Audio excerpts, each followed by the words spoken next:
আল্লাহ পাকের নিকট অসংখ্য অজস্র শুকরিয়া আদায় করছি, যিনি আমাদেরকে অত্যন্ত দয়া করে, মায়া করে, মহাব্বত করে, ভালোবেসে পবিত্র জামি মসজিদে আল্লাহ পাকের বিশেষ 2 রাকাত নামাজ আদায়ের উদ্দেশ্যে আসা এবং বসার তৌফিক দান করেছেন। এই জন্য আমরা সকলে শ্রদ্ধা জড়িত কণ্ঠে জুড়ে সুরে বলি আলহামদুলিল্লাহ। সম্মানিত উপস্থিতি, আমি আপনাদের সামনে সূরা তাহা 132 নম্বর আয়াতে কারিমার অংশ বিশেষ তেলাওয়াত করেছি। যে আয়াতে আল্লাহ রাব্বুল আলামিন আমাদেরকে হুকুম করেছেন, ওয়া'মুর আহলাকা বিসসালাতি ওয়াসতাবির আলাইহা। আল্লাহ পাক বলেন আমার নবীর মাধ্যমে যে আপনি বলেন ওয়া'মুর আহলাকা বিসসালাহ, তোমরা তোমাদের পরিবার বর্গদেরকে নামাজের হুকুম দাও। কিসের হুকুম? নামাজের হুকুম দাও। ওয়াসতাবির আলাইহা, এবং এই হুকুমের উপরে তোমরা অটল অবিচল থাকো। আল্লাহ রাব্বুল আলামিন আমাদেরকে বলেছেন তোমরা তোমাদের পরিবার বর্গদেরকে নামাজের হুকুম দাও এবং এই হুকুমের উপরে অটল অবিচল থাকো। এখানে 2টা কথা স্পষ্ট। একটি হচ্ছে নিজে আমল করা, নামাজ আদায় করা, অপরটি হচ্ছে তার পরিবার বর্গদেরকে নামাজের হুকুম দেওয়া। কারণ কোনো মানুষ আমল না করে বলতে পারে না তুমি নামাজ পড়ো। বলে যে 5 ওয়াক্ত নামাজি, সে আরেকজনকে বলতে পারে ভাই নামাজ ছাড়া গতি নাই, আর যে নামাজই বলে না একে আপনাকে বলা সমস্যা হইব। তো এই আয়াতের মাধ্যমে বোঝা যায় তুমিও নামাজ পড়ো, তোমার পরিবার বর্গদেরকেও নামাজ পড়ার হুকুম দাও। আল্লাহ রাব্বুল আলামিন অন্যত্র বলেন, ইয়া আইয়ুহাল্লাযিনা আমানু কু আনফুসাকুম ওয়া আহলিকুম নার। হে ঈমানদারগণ, তোমরা জাহান্নামের আগুন থেকে বাঁচো, তোমার পরিবার বর্গদেরকেও জাহান্নামের আগুন থেকে বাঁচাও। এই সমস্ত কথার মাধ্যমে বোঝা যায় নামাজ পড়া ফরজ। নামাজ পড়া কি ফরজ? যাকাত দেওয়া ফরজ, রোজা রাখা ফরজ, ঠিক তদ্রুপভাবে নামাজ পড়াও কি। আল্লাহ পাক বলেন ওয়াকিমুস সালাহ ওয়া আতুজ যাকাত, তোমরা নামাজ কায়েম করো, যাকাত প্রদান করো। ঠিক কিনা যারা বলেন? তো এই নামাজটা আল্লাহ রাব্বুল আলামিন সাধারণভাবে জিবরাইলের মাধ্যমে নবীর কাছে দিয়েছেন। রোজার আমল, রোজার বিধিমালা, রোজার হুকুম জিবরাইলের মাধ্যমে জমিনে পাঠাইছে। জমিনে পাঠাইয়া রাসূলের কাছে বলছে রোজার হুকুম এটা। যাকাতের বিধান জিবরাইলের মাধ্যমে দুনিয়াতে পাঠাইছে, আল্লাহ রাসূলের কাছে পৌঁছায় দিয়েছে। হজের বিধান জিবরাইলের মাধ্যমে দুনিয়াতে পাঠাইছে, আল্লাহ রাসূলের কাছে পৌঁছায় দিয়েছে। এরকম ভাবে যা বিধান আল্লাহ পক্ষ থেকে অর্পিত হয়েছে আমাদের উপরে, সমস্ত বিধান জিবরাইলের মাধ্যমে দুনিয়াতে পাঠাইছে। কিন্তু নামাজ এত গুরুত্বপূর্ণ, জিবরাইলের মাধ্যমে দুনিয়াতে না পাঠাইয়া সরাসরি আমার নবীকে মেরাজে নিয়ে নামাজ দিয়া দিয়েছে।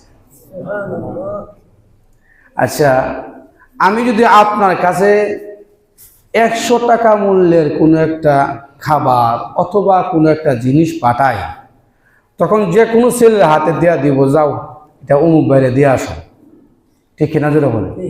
কিন্তু আমি আপনাকে এমন একটা মূল্যবান বস্তু দিব, একটা ডায়মন্ড পাথর দিব বা 10 ভরি স্বর্ণ আপনার হাতে পৌঁছায় দিব, তখন কি সাধারণ কোনো মানুষের হাতে তুলে দিব? বরঞ্চ আপনাকে আমার কাছে এনে অথবা আপনার কাছে গিয়ে আপনার কাছে হস্তান্তর করতে হয়। কেন? দাম বেশি, মূল্য বেশি। এই জন্য দেখা যায় কোনো মানুষ যদি টাকা নিয়ে যায়, বেশি পরিমাণ টাকা নেয়, তখন কি পকেটে রাখে আর কিছু টাকা দেখা যায়, কিছু টাকা ভিতরে, এভাবে নেত কথা বলে। আপনি 1 লক্ষ 1 কোটি টাকা নেবেন, 1 লক্ষ টাকা নেবেন, তখন কিছু টাকা দেখা যায়, কিছু টাকা ভিতরে, এভাবে নেয়। বস্তার ভিতরে ভরে, ব্যাগের ভিতরে ভরে, দেখতে যেন সাধারণ বোঝা যায়, এখানে মনে হয় অন্য কোনো খাবার আছে। আর না হয় কোনো একটা কাগজে টোকা টাকা কোনো কিছু রাখছে এর ভিতরে মনে হয়, কিন্তু আসলে এটার ভিতরে 1 কোটি টাকা মানুষের খবর কথা কয় না, এরকম ভাবে নেই না। আর 100 টাকা 200 টাকা 500 টাকা যদি হয় পকেটত তাহে দেখা যা, এটা গুরুত্ব নেই, নিলে কোনো ফুরন্তি নাই। কিন্তু আপনার কাছ থেকে যদি 1 কোটি টাকা নিয়ে যায়, তাহলে দেখা যায় সন্তানের দুঃখ কষ্ট শেষ হয়ে যায়, টাকা সুখ কিন্তু শেষ হয় না, ঠিক কিনা যেটা বলেন। তাহলে যে জিনিসটার মূল্য বেশি, এই জিনিসটা কদরও বেশি। আল্লাহর পক্ষ থেকে যেই পরিমাণ বিধি বিধান জিবরাইলের মাধ্যমে রাসূলের কাছে পাঠাইছে, সবগুলি দুনিয়াতে পাঠাইছে। আর সবচেয়ে গুরুত্বপূর্ণ ইবাদত নামাজ, ফজিলতপূর্ণ, এটা আল্লাহ তাআলা নবীকে নিয়ে পড়ে দিয়েছে। সুবহানাল্লাহ। তাহলে যারা নামাজ পড়ে তারা নামাজি, তারা মুসলমান। যারা নামাজ আদায় করে না, অস্বীকার করে, তারা কি মুসলমান থাকতে পারে? আল্লাহ রাসূল বলেন বাইনার রাজুলি অশিরকি আবিল কুফরি তারকুস সালাহ। আল্লাহ রাসূল বলেন মানুষ, পুরুষ, নারী যাই হোক না কেন, ওই ব্যক্তি এবং শিরিক এবং কুফরের মধ্যে পার্থক্যই হচ্ছে নামাজ। সুবহানাল্লাহ। বাইনাল আবদি ওয়াল কুফরি তারকুস সালাহ। রাসূল বলছেন মানুষ, মুসলমান মানুষ এবং কুফরের মধ্যে পার্থক্য কি? নামাজ। আপনি নামাজ পড়বেন মুসলমান, নামাজ পড়বেন না কাফের। নামাজ না পড়লে, এমনকি ফজর নামাজ না পড়লে রাসূল বলছে এমন হবে। পরবর্তী সময় হইলে ফজর নামাজ নিয়ে একটা মুস্তাকিল সংক্ষেপণ আলোচনা আছে, পরে বলবো। তো এই নামাজটা এত গুরুত্বপূর্ণ। আমাকে যদি বলা হয় আপনার পরিচয়, আমি তো একজন মুসলমান। সুবহানাল্লাহ। এর চাইতে বড় পরিচয় আর কোনো কিছু হয় না। এই পরিচয় দুনিয়াতেও কাজে লাগে, আখিরাতেও কাজে লাগে। কিন্তু এই ছাড়া অন্য পরিচয় দুনিয়াতে কাজে লাগলেও আখিরাতে লাগে। এখন যদি পরিচয় দেয়, বিও ভাই আপনার পরিচয়, আমি তাও বলি এই পরিচয় দুনিয়াতে কার্যকর, খবর গেলে যদি জিজ্ঞাসা করে আপনার পরিচয়, আমি তো বিএনপি, কাজ হইব? কথা কয় না। দুনিয়ায় কিছু পরিচয় আছে, দুনিয়াতে চলে, আখিরাতে চলে না। কিন্তু মুসলমান এমন একটা পরিচয়, দুনিয়াও চলে, আখিরাতেও চলে। এই এলাকার থেকে, এই খাবারের থেকে যদি কোনো মানুষ একটু দূরে যায়, তখন তাকে জিজ্ঞাসা করে আপনার পরিচয়, আমার পরিচয়, আমার গ্রাম হচ্ছে খাবারি। কেউ আছে চিনছি, তোমার আব্বার নাম কি? অমুক। ঠিক আছে, তোমার আব্বার সাথে অনেক চলাফেরা হয়েছে, এরকম হয় না? কিন্তু এই লোকটা যখন ইউনিয়ন পর্যায়ে চলে যায়, তখন তার পরিচয় কি দেয়? তার বাবার নাম খুলে চেনে না, তখন খাবারই কথা কম না, আছে না নাই? এই লোকটা যখন উপজেলায় চলে যায়, তখন বলা হয় আপনার পরিচয়, তখন বাবার নাম 14 গোষ্ঠীর নাম গুলো চিনবে না, বলতে হবে ইউনিয়নের নাম। সে যত বড় হয়, যত দূরে যায়, তার পরিচয়টা এরকম ব্যাপক থাকে। যখন জেলাতে চলে যায় তো থানা পরিচয় দেয়, বিভাগে চলে গেলে ডিস্ট্রিক্টের পরিচয় দেয়, বিদেশ চলে গেলে বাংলাদেশের পরিচয় দেয়।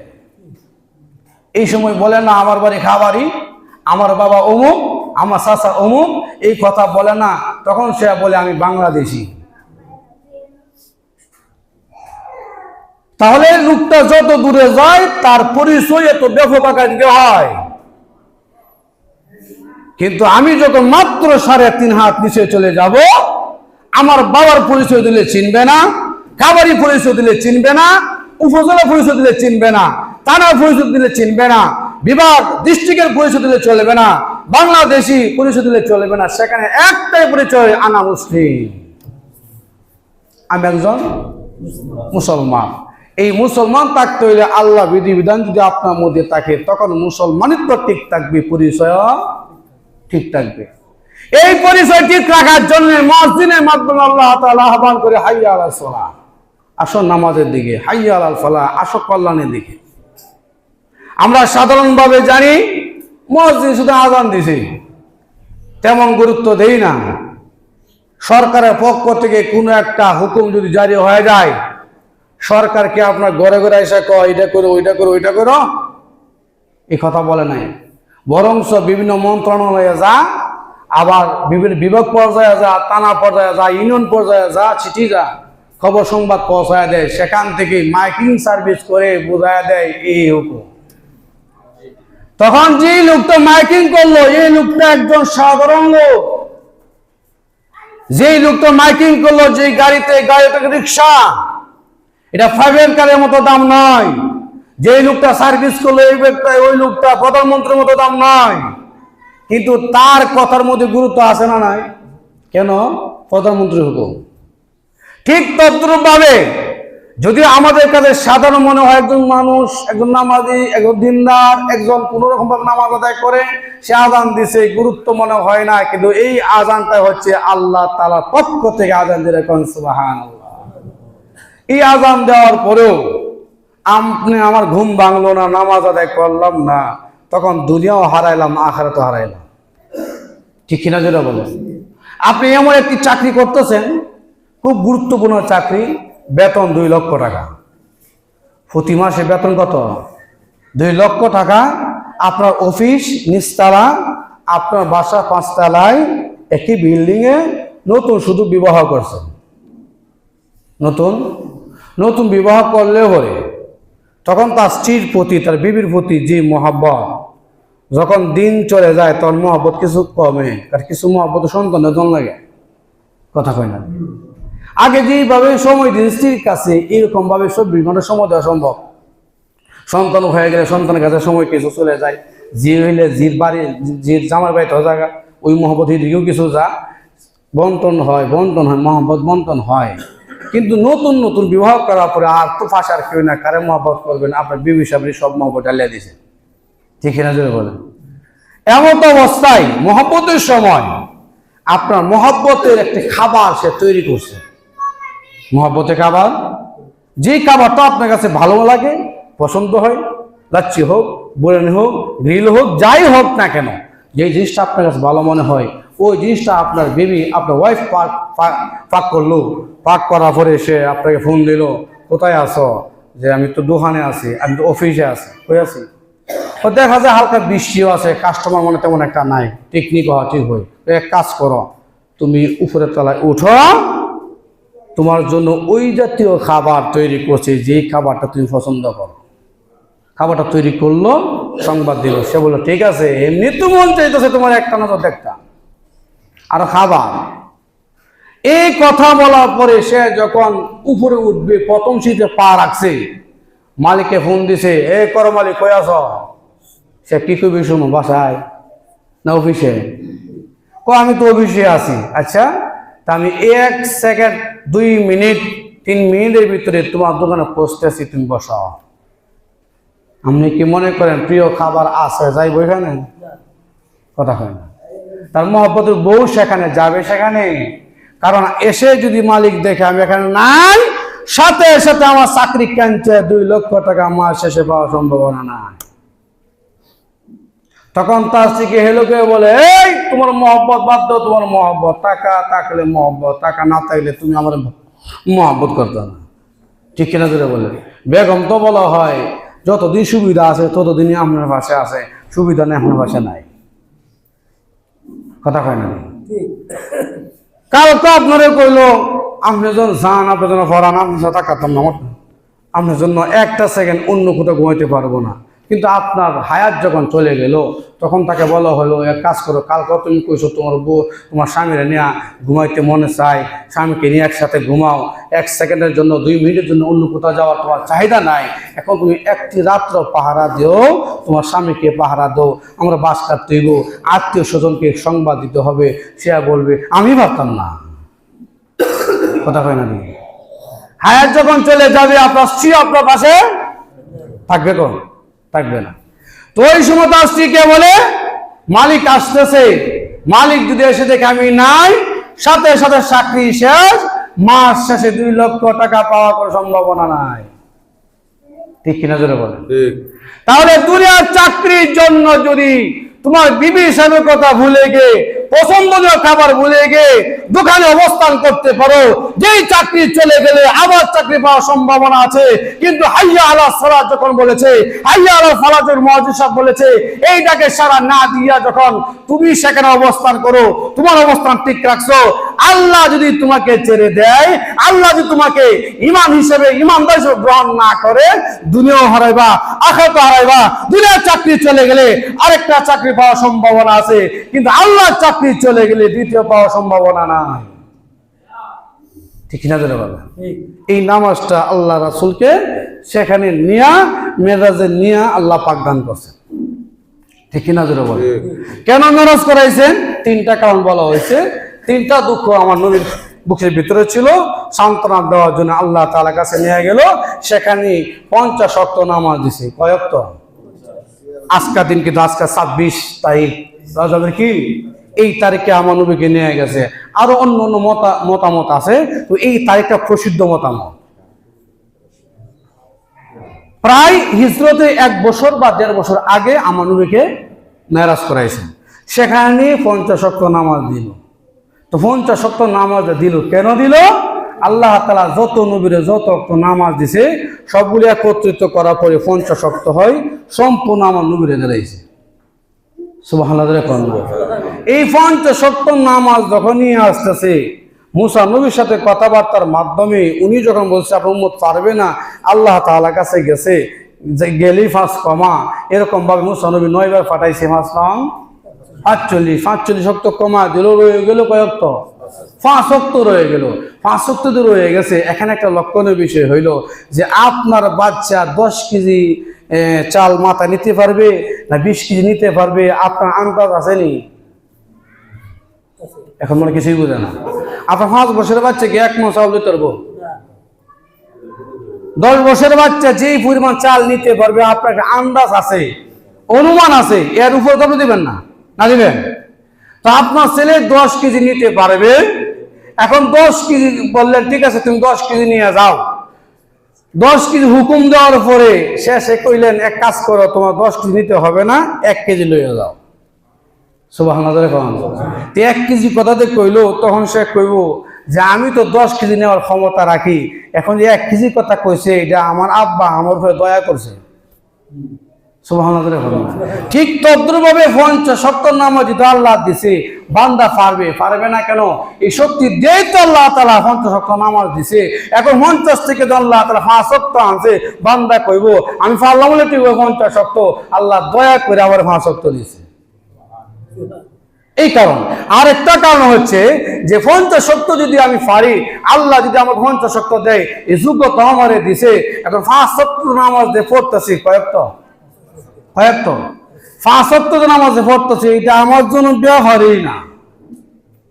50 ওয়াক্ত যে বেটা পড়তে হবে, এই বেটা যদি 5 ওয়াক্ত পড়ে, এই বেটা জন্য কষ্টের বিষয় হয়।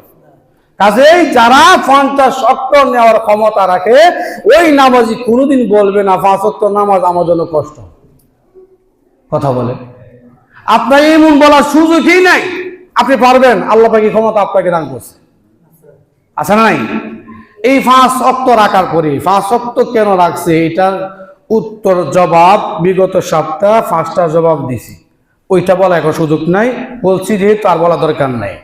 তো 5 ওয়াক্ত রাখার পরে, 5 ওয়াক্ত রাখার পরে আব্দুল কাদের জিলানী রহমাতুল্লাহ আলাইহি, চিনেন তো সবাই? খাজা পীর আব্দুল কাদের জিলানী রহমাতুল্লাহ আলাইহি বিশ্ববিখ্যাত আল্লাহর ওলি। উনি ছোট সমুদ্র থেকে কিন্তু বরকতওয়ালা। ওনার ইতিহাস যদি বলি 1 মাস বলতে পারবো, কি শেষ হইতো না। এত বড় পীর ছিল খাজা আব্দুল কাদের জিলানী রহমাতুল্লাহ আলাইহি। উনি আমার নবীকে স্বপ্ন দেখছে। রাসূল বলছেন মান রাআনি, যে ব্যক্তি আমারে দেখছে তার জন্য সে সঠিকই দেখছে, তার জন্য জাহান্নাম হারাম।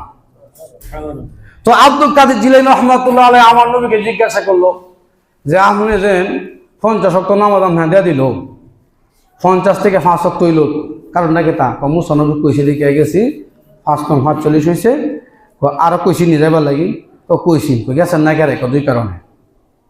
কয় কারণে? তো আপনি যদি আবার যাইতেন, যদি ফজরটা কমাই দিত, তাও না তেল দিয়ে ঘুমাইতাম। কথা হয় না? হ্যাঁ, এই যে মুয়াজ্জিন কা সালাতু খায়রুম মিনান নাওম, ঘুম হইতে নামাজ বলো, ঘুম হইতে, আর আমি লেফটা মুইরিয়া শুই আর কই নামাজ চাইতে ঘুমিয়ে বালা, ঠিক নজরে বলে আমাদের অবস্থাটা এটাই কর।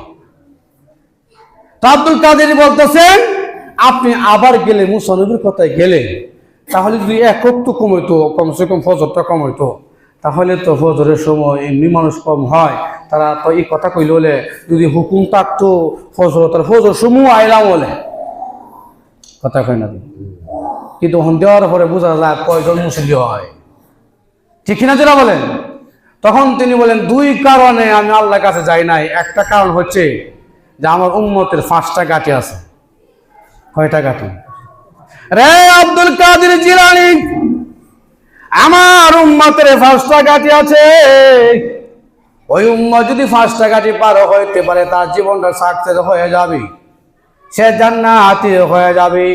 ওই 5টা গাঁটি হচ্ছে, 1 নাম্বার হচ্ছে তার মরণ।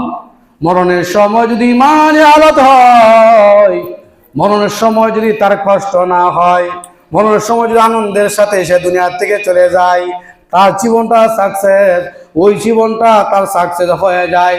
হ্যাঁ আব্দুল কাদের জিলানী, আমার উম্মতের 5টি গাঁটি আছে। 1 নাম্বার হচ্ছে মরণ, 1 নাম্বার মরণ, 2 নম্বর হচ্ছে খবরের গাঁটি, 3 নম্বর হচ্ছে ফুলসিরাতের গাঁটি, 4 নম্বর হচ্ছে মিজানের পাল্লা, মিজানের পাল্লার গাঁটি, 5 নম্বর হচ্ছে জান্নাত জাহান্নামের গাঁটি।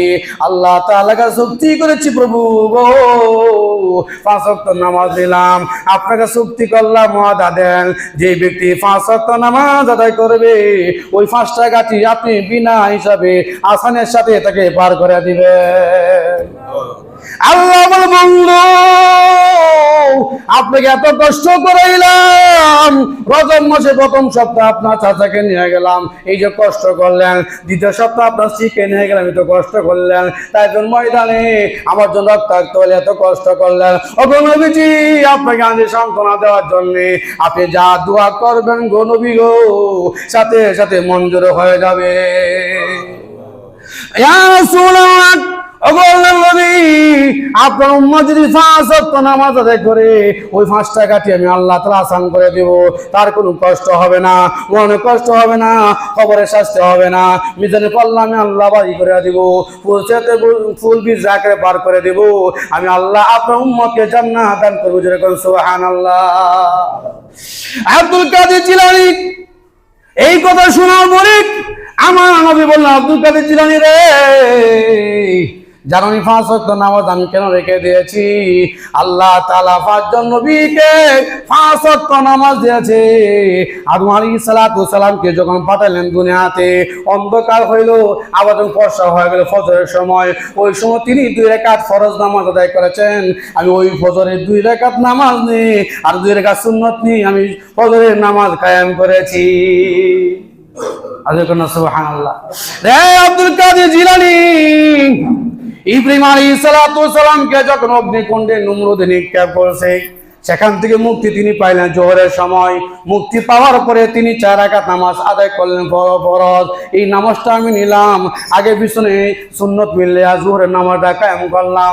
আসরের সময় যখন হয়ে গেল, ইউনূস আলাইহিস সালাতু সালামকে যখন নাকি মাছ গিলে ফেললো, ওই মাছ যখন সে ভূমি করে ইউনূস নবীকে দুনিয়াতে পাঠিয়ে দিয়েছে, ওই সময়টা ছিল আসরের সময়। ও আসরের সময় 4 রাকাত নামাজ আদায় করেছেন, ওই 4 রাকাত নামাজ আসরে ফরজ নিয়েছি। আজ কোন সুবহানাল্লাহ। হে আব্দুল কাদের জিলানী জানালি, ঈসা আলাইহিস সালাতু সালামকে খ্রিস্টান যখন আক্রমণ করলো, আল্লাহ রাব্বুল আলামিন ওনাকে মুক্তি দিলেন মাগরিবের সময়। ওই সময় 3 রাকাত নামাজ আদায় করছেন, এই জন্য আমি মাগরিব 3 রাকাত নিলাম। ও আব্দুল কাদের জিলানী জানোই, মুসা নবীর উপরে যখন আক্রমণ করলো ফেরাউনের গোষ্ঠীরা, ফেরাউনের বাহিনীরা, তখন আল্লাহ রাব্বুল আলামিন ওনাকে মুক্তি দিয়েছেন এশারের সময়।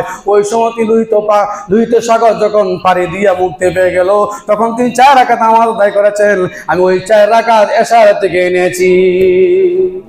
এই জন্য 5 ওয়াক্ত ঠিক আছে। কয়েকটা তো আব্দুল কাদের জিলানী রহমাতুল্লাহ আলাইহি ঠিক আছে 5 ওয়াক্ত রাখছেন, তবে ইহুদিরা যে নামাজ আদায় করে এরা তো দাঁড়ায় আদায় করে, বৌদ্ধরা ইবাদত করে দাঁড়ায় করে, আর বৌদ্ধ ইবাদত করে বসে বসে ইবাদত করে, আর খ্রিস্টান তারা দাঁড়ায় দাঁড়ায় একটু চিন্তা করে, তাদের মন্দিরের সব চিন্তা করলে ইবাদত হয়ে যায়, আবার বাড়িতে চলে যায়, বাড়িতে চলে যায়। তো আমনের যে উম্মতগুলি আছে কেউ সেজদা দেয়, কেউ রুকু দেয়, ব্যাপারটা কি তাই এমন?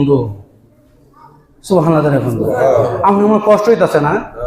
আর এখন যে অন্য অন্য লোকেরা কেউ বৈশা পড়ে, কেউ দাঁড়াইয়া পড়ে, কেউ দেখা যায় শুধু চিন্তা করলেই ইবাদত হয়ে যায়, কিন্তু আপনার উম্মত দেখা যায় কিছু দাঁড়ানো, কিছু রুকু, কিছু সেজদা। কারণটা কি? তখন তিনি বলে, ও আব্দুল কাদের জিলানী, আমার উম্মতকে বলে দিও আল্লাহ তাআলা আমার উম্মতকে যে সমস্ত নিয়ামত দিয়েছে 3 প্রকার। কয় প্রকার? রে আব্দুল কাদের জিলানী, আমার উম্মতকে আল্লাহ রাব্বুল আলামিন এক জাতের নিয়ামত দিয়েছে দাঁড়ানো অবস্থায়। আম গাছ, লিচু গাছ, কাঁঠাল গাছ দাঁড়ানো অবস্থায়, ওই জাতের নিয়ামত আমার উম্মত ভক্ষণ করে কি করে না? আরো জোরে বলেন। আরেকটি নিয়ামত আছে রুকু অবস্থায়, গরু ছাগল, ওই গরু ছাগল গোশত আমরা খাইতে পারি, গরুর দুধ আমরা দহন করে পান করতে পারি, এই যে নিয়ামত আমার উম্মতগুলি ভক্ষণ করলো। আরেক জাতের প্রাণী আছে সেজদারত অবস্থায় মাছ, ওই মাছের নিয়ামতগুলি আমার উম্মতগুলি খায়। আল্লাহ রাব্বুল আলামিন এক রাকাতে নামাজের ভিতরে রুকু রেখে দিয়েছে, দাঁড়ানো অবস্থায় রেখে দিয়েছে, রুকু রেখে দিয়েছে, সেজদা অবস্থায় রেখে দিয়েছে। 3 ধরনের তার নামাজ দেওয়া হয়ে যায়, একবার দাঁড়ানো, আবার রুকু, আবার সেজদায় চলে যায়। আল্লাহ রাব্বুল আলামিন 3 ধরনের নিয়ামত বান্দাকে খাওয়ায়, আমার উম্মতকে খাওয়ায়। যে ব্যক্তি 1 রাকাত নামাজ আদায় করবে ওই সমস্ত নিয়ামত খাইলে তার কোনো হিসাব হবে না। ও আব্দুল কাদের জিলানী আমার উম্মতগুলিকে এই কথা বলে দিল। তাহলে নামাজের মধ্যে আমাদের নিয়ামতের এই শুকরিয়া আছে না নাই? কথা কয় না? নিয়ামতের শুকরিয়া আছে না নাই? ওমর ভাইরা, আমার নবী যে 50 ওয়াক্ত নামাজ নিয়ে এলো, যখন নাকি মুসা নবী কইল আবার যান, উনি তো যাইতাম না। কেন যাইতেন না? আমার তো লজ্জা হয়। এক তো লজ্জা, আর এগুলো ভয় হয়। লজ্জাটা কি? একজনের কাছে কয়বার লজ্জা? সুবহানাল্লাহ না? এক লোকের কাছে একটা ব্যাপারে কয়বার যাওয়া যায়? একটা লজ্জা না, আর একটা হচ্ছে ভয় হয়, গেলেই 5 কমা, এখন গেলে 5 কমায় দেয়। তো আমার উম্মতের তো আল্লাহ তাআলার সাথে কথা বলার সুযোগ নাই। উলামা কেরাম বলছেন আসসালাতু মিরাজুল মুমিনিন, মুমিনদের জন্য মিরাজ হচ্ছে নামাজ। আমার কথা হচ্ছে আল্লাহর সাথে, ওইখান থেকে ছুট করে আনছে, আমার উম্মতের সাথে কথা বলতে হবে। আল্লাহ নামাজ দেওয়া দিছে, গেলেই 5 কমা, এখন যদি 5 কমা দেয় আর তো কথা বলার সুযোগ থাকবে? আল্লাহ আইলো কাম হইতো না, 5 ওয়াক্তই পড়তে হইব। সুবহানাল্লাহ। এখন লৌহে মাহফুজে আমি 50 ওয়াক্ত রেখে দিয়েছি, সবাই জানে 50 ওয়াক্তই। সুবহানাল্লাহ। এখন আপনার কথার জন্য 5 ওয়াক্ত পর্যন্ত নিয়ে গেলাম। অন্য উম্মতরা আপনাকে যদি লজ্জা দেয়, আসলে 50 ওয়াক্ত, এখন ভাই 5 ওয়াক্ত ফাস্ট না দেখে। সুবহানাল্লাহ। এখন আপনি পারবেন এই জন্য গ্রহণ করলেন, আপনি উম্মত পারবে এই জন্য আমি আল্লাহ দিলাম, কিন্তু 5 ওয়াক্ত রেখে আপনি উম্মতকে জানিয়ে দেন যারা 5 ওয়াক্ত পড়বে আমি আল্লাহ 50 ওয়াক্তের সওয়াব তার আমলনামায় দিব। প্রতি 5 ওয়াক্তের সাথে 10 বাড়ায় দিলে প্রতি নেকের সাথে 10 গুণ আল্লাহ পাক বাড়ায় দেয়। 5 10 অর্থাৎ 5 ওয়াক্তের ভিতরে 50 ওয়াক্ত সওয়াব আল্লাহ পাক দেয়া দিয়েছে। যেমন দেখা যায় ছোট ছোট বাচ্চাদেরকে পড়া হয় 1-এর ভিতরে 6, 1-এর ভিতরে 5, এমন বই আছে না নাই? 1-এর ভিতরে 6, আরবি আছে, ইংলিশ, বাংলা আছে, অঙ্ক। তো আল্লাহ বলে 5 ওয়াক্তের ভিতরে 50 ওয়াক্ত আমি ঢুকাই দিছি। এমনকি পৃথিবীতে আল্লাহ তাআলা যা রাখছে সব কিছু মানুষের দেহের ভিতরে রাখছে। সুবহানাল্লাহ। পৃথিবীর হচ্ছে আলমে কুবরা, মানুষ হচ্ছে আলমে সুগরা। আরেক মিনিট, আলমে সুগরা অর্থাৎ পৃথিবীতে মরুভূমি আসেনি, মানুষের মধ্যে মরুভূমি আসেনি। গাছ আছে? কোন গাছ হইব মনে করছে হাতে তালুর মধ্যে? মরুভূমি গাছ আছে? তাহলে মরুভূমি যেমন আছে, মানুষের মধ্যে মরুভূমি আছে হাতের তালু। এবং দুনিয়াতে দেখা যায় পানি আছে, সাগর আছে, মানুষের মধ্যে পানি আছে, নাকের পানি আছে, মুখের পানি আছে, চোখের পানি আছে না নাই? দুনিয়ার পানি একটা মিষ্টি, একটা লবণাক্ত। মানুষের মধ্যে মুখের পানি হচ্ছে মিষ্টি, চোখের পানি কি লবণাক্ত। চোখের পানি কি? আবার দুনিয়াতে জঙ্গল আছে, জঙ্গলের মধ্যে বাঘ ভাল্লুক হরিণ সব কিছু আছে, মানুষের মধ্যে মাথার মধ্যে একটা জঙ্গল দেওয়া রাখছে, এখানে একটা ডিগার একটা ফুজার একটা লিক আছে। সুবহানাল্লাহ দেখুন না, দুনিয়াতে যারা জ্বর বাটা আছে, জ্বর বাটা আছে নি কক্সবাজার যায় না আপনারা? জ্বর বাটা আছে না নাই? মানুষের মধ্যে জ্বর বাটা আছে, যে জ্বর তাহে প্রেশারটা বাড়তে হয়, আর বাড়া ফলে প্রেশারটা লো হয়ে যায়। কথা কয় না দি, এরকম বলতে গেলে অনেক কিছু বলা যাবে। পৃথিবীতে আল্লাহ রাব্বুল আলামিন যা রাখছে সবগুলি বান্দার ভিতরে রাখছে। 5 ওয়াক্তের ভিতরে আল্লাহ পাক যা রাখছে, 50 ওয়াক্ত যা ছিল 50 ওয়াক্ত সব 5 ওয়াক্তের ভিতরে আল্লাহ পাক ঢুকাইছে। বান্দা 5 ওয়াক্ত নামাজ আদায় করলে 50 ওয়াক্ত সব। নবীকে বলে দিছে, ওগো নবীজি, মেরাজ যাওয়ার পরে দেখছেন না কত মানুষ, কত ফেরেশতা ইবাদত করছে, কেউ দাঁড়ানো, কেউ বসা, কেউ উঠানো, মানে তাসবিহ তাহলিল আদায় করতেছে। অর্থাৎ আপনার উম্মত দুই নামাজ যদি পড়ে, এক ওয়াক্তের মধ্যে তো দেখা যায় এক রাকাতের মধ্যে তো দাঁড়ানো আছে, আছে না নাই? বসা আছে না নাই? অর্থাৎ এক রাকাত নামাজ আদায় করলে ফেরেশতারা যেই পরিমাণ আমল করলে সব, সেই পরিমাণ সব আপনার আমল না, আপনার উম্মতের আমল নামায় দেওয়া হবে।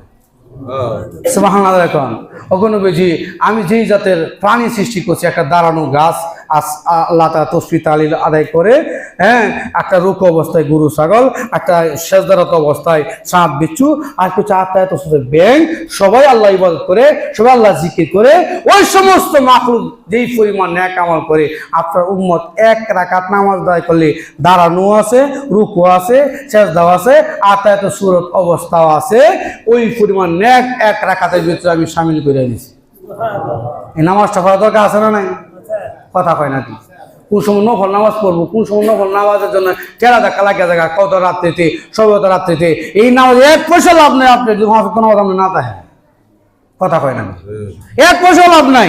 আপনি ফেরিকার বাজারে গেছেন, গুড়া মাছ কিনতেন, ভাই কত বাঘা, কয়েকশো টাকা বাঘা, না বুঝতো না, তখন এক মুষ্টি দেয়া দে, কোনো দিয়ে দিলাম, দিল পাও, এটা কি? এই বেলা তো আমার দুজন লোক হই, দুই চারজনের কাছে গিয়ে যাওয়ার পর পাওটা আমার দিয়ে, এটা তো চলে। তো গিয়ে ভাই আমার আসলটা দরকার না, বাঘা দরকার না, ফাওটা দিয়া দাও। ওই বেলা চাল্লা একেবারে কিতা কর, ফাওটা কিন্তু বাঘার সাথে ফিট করা, বাঘা ফাইবা ফাও হইবা, ফাও নিতে গেলে আমও দেব, চালাও দেব, ঠিক কিনা দিনা বলেন? তাহলে ওই যে নফলের সব বলেন, এইটা সব ওইটা সব বলেন, ফরজের সাথে সামিল, ফরজ থাকলে সেটা ভাইবেন, ফরজ নাই আমও দেব, চালাও দেব। আল্লাহ রাব্বুল আলামিন আমাদের সকলকে 5 ওয়াক্ত নামাজ জামাতের সাথে আদায় করার তৌফিক দান করুন। ওয়া আখিরু দাওয়ানা আলহামদুলিল্লাহি রাব্বিল আলামিন।